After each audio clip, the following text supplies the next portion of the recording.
Hello and welcome to Policy Bazaar. I'm Arjun Bhagat. Now, getting married is a time of bliss, hope and optimism. In many ways, it's a new beginning for the newlywed. But the last thing on the mind of most young couples is financial planning. Why? Well, because it's considered a delicate and tricky matter that most of us believe is best put off for another time. In reality, people get married to individuals with very different financial habits and experiences. To help you along with some crucial advice is Yashish Dhaya, CEO and co-founder of Policy Bazaar. Welcome to the show, Yashish. First things first, why is financial planning for newlyweds so important? Well, it's pretty straightforward. You're getting into essentially a lifetime contract to kind of live together, manage your finances together. I think even for an individual before marriage, financial planning is very important, and I think financial and risk planning both are very critical. However, once one is married, they have the additional responsibility of another individual. See, if one can decide not to take a health insurance cover if they are single, but once one is married, the other individual will continue to spend for you even when you haven't taken a health insurance cover. So from that respect for the other individual, I think it makes a lot of sense to get into a bit of risk planning and financial planning, of course, because you have your joint dreams. You know, you may not want to buy a great house, but your spouse, your wife might want to buy a great house. Your wife may not want to go on an adventure trip to the Himalayas, but you might want to. And marriage is a bit about getting those goals together and planning for them together. And one of you may want to send your children to an expensive school, one of you may not.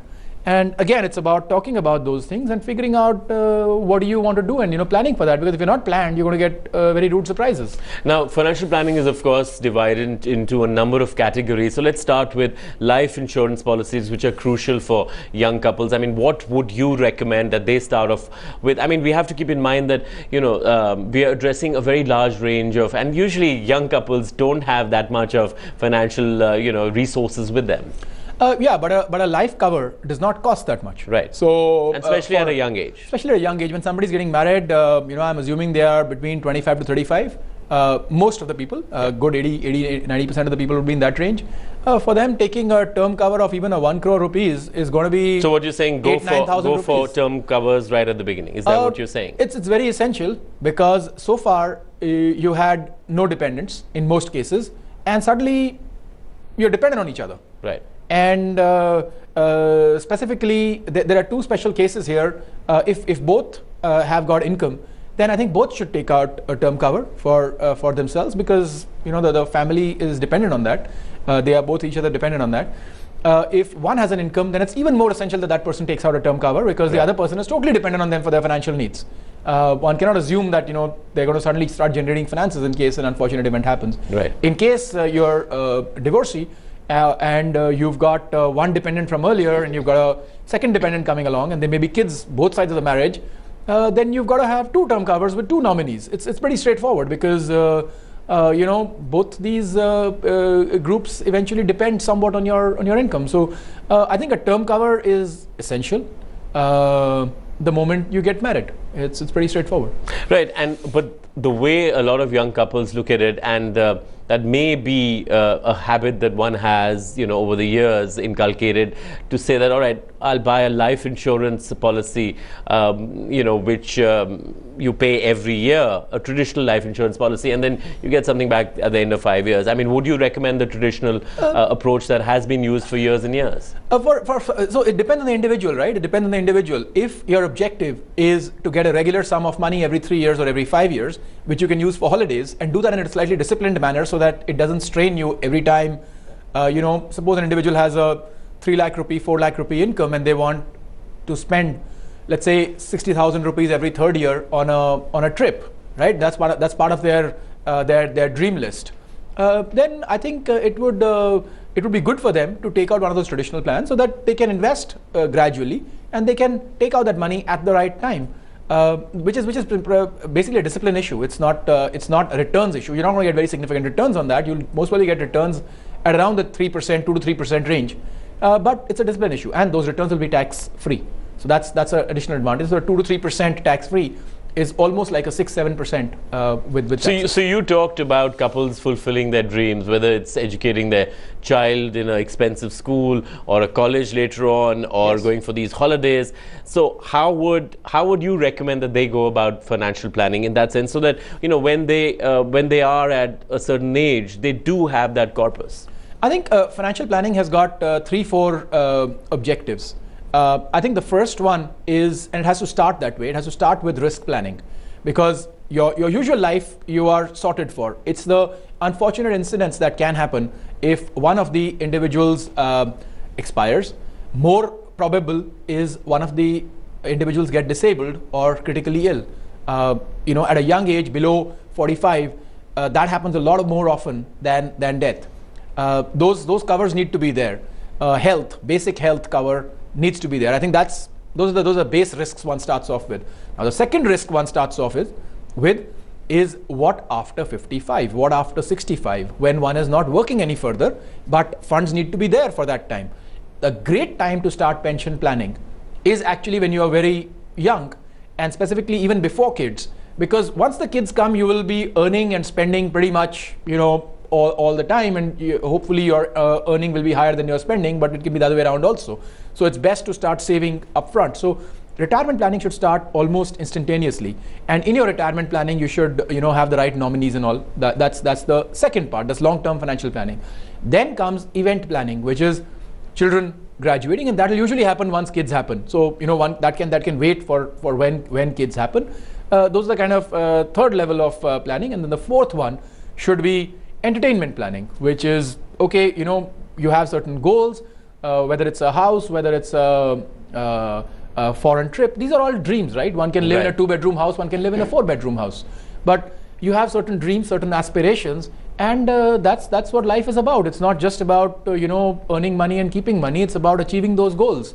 So it has to be very goal oriented. You have to have your goals up front, and then so before we get into the specifics of health insurance, talk to us about some of the products that are available that young people can actually look at for good returns as they go along in financial planning. Okay, so again, I break it up into risk and returns. When I talk about risk, if you look at a quadrant where one axis is essentially a probability of an event happening, and the second is the impact if that event happens. Now, if an event has got a low probability of happening, but it has a big impact if it happens, that's exactly what you need insurance for. Because if it's happening all the time and it's a low risk event, low impact event, you don't really insure for that. If it's very high probable and very impactful, nobody's going to insure you for it. So it's basically less likely, but when it happens, it has a big impact. Death, disability, critical illnesses. Right.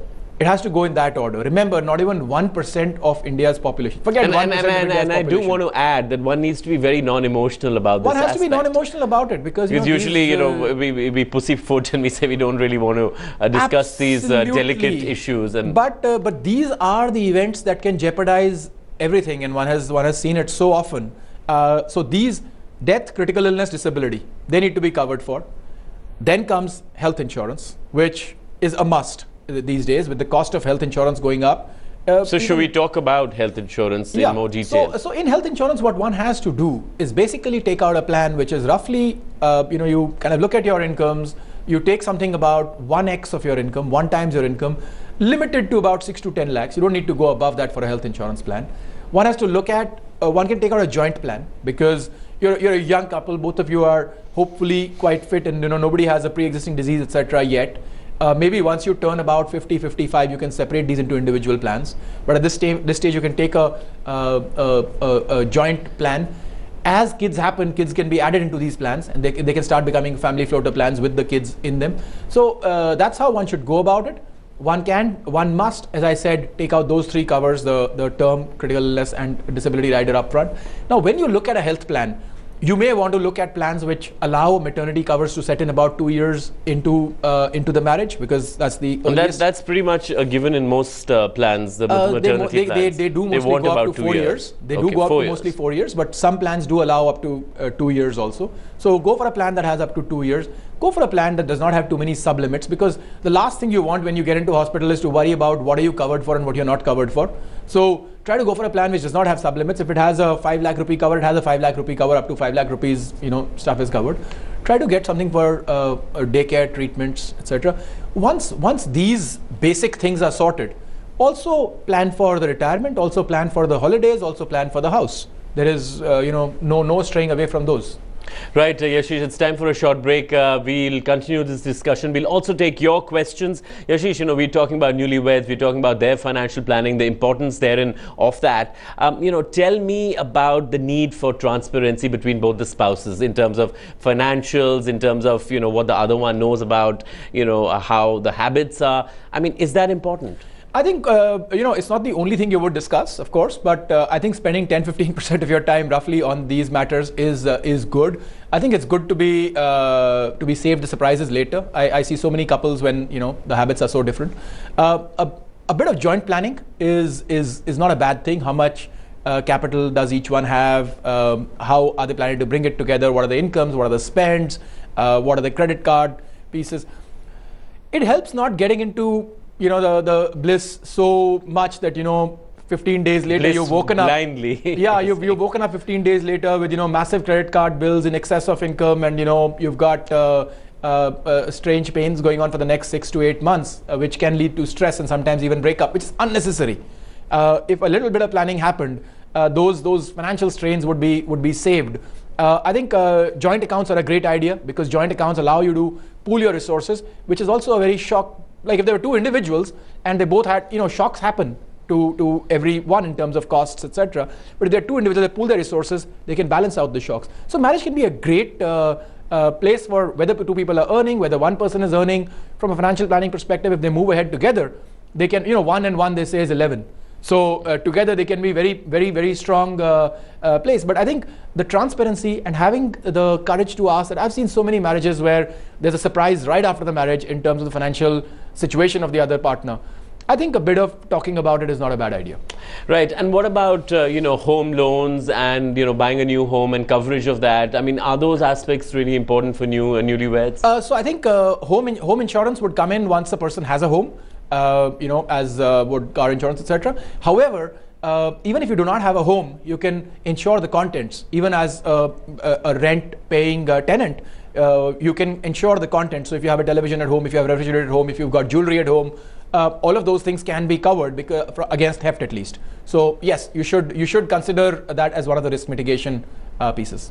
Right, Yashish, it's time to take viewers' questions. We've got Pearl Sodhi from Amritsar, and she says, I've taken a Bharti AXA Future Invest policy with a premium amount of 50,000 annually, and I have to pay for 5 years, but the policy term is for 10. I've chosen a debt fund, so I want to know if this is a good move or should I reconsider it, and she's got about 15 days to look at that policy. I think it's a very good plan. Future Invest by Bharti AXA is a fantastic plan. In fact, its cost of operation is lower than some of the mutual funds. So I think it's a very good decision. Looking at a 10-year time frame, I would have advised Pearl to move more into equities rather than debts, because I think they will outshine equities. Because if she just wanted debt, she could have gone in for a 10-year FD, and that might have given her pretty much the same returns. Of course, there's a tax element which would come into the Future Invest, which would make it more efficient. So from tax perspective, Future Invest will become more efficient. So overall, good choice. It's one of the lowest cost plans in the market. I would say one of the 2 or 3 lowest cost plans in the market. It beats mutual funds, but some of the mutual funds, in terms of total in-place cost of operation, the total in-place cost of operation of this plan is under 2%. However, the more important piece is I would advise her to move towards the equity side rather than the debt side.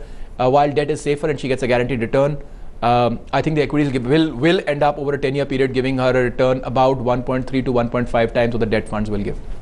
All right, with that advice, we've got our next question. We've got Shobhanjeet from Dehradun. He says, I want to take a health insurance plan for my mother and father, aged 62 and 66. Please suggest me a plan with around a 2 lakh coverage. So I think he should take an individual plan for both parents, one each. He can consider whether he takes a base plan. So if they are fit, he can go in for a base plan with the Apollo or Religare and Bharti AXA or with L&T insurance. So that's one possibility. However, if his parents have any pre-existing disease or any particular disability, then what he could do is go in for one of the senior citizen plans where there will be some amount of copay, but up to 5 lakh cover, and he is looking for a 2 lakh cover. It would get without medicals. So depending on the health of your parents, and maybe one parent is healthy and one parent is not healthy, you could go in for either a standard plan or a senior citizen plan, and both would work quite well. Right, we've got Jyoti Sharma calling us from Haryana. Go ahead, Jyoti, with your question for Yashish. I'm 28 years old and I have an annual income of about 4 lakhs. I wanted to look into an online term plan. What I wanted to know is that while purchasing one, what is more important? Is the sum assured more important or the policy term? I also wanted to understand what features that I should look at in my particular age group. Sure. So when you're looking at a term plan, I think both are important. The amount of cover you take and for the longevity of the cover you take are both fairly important. Now people are getting this habit of buying covers all the way till they're 75 and all the way till they're 70. The ideal situation is to buy a cover till your working age.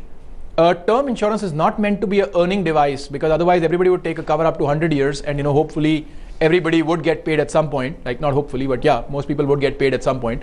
But that's not the idea. That's what whole life plans, etc. do, right? Those are inheritance plans. So term insurance cover should be used as a term insurance cover.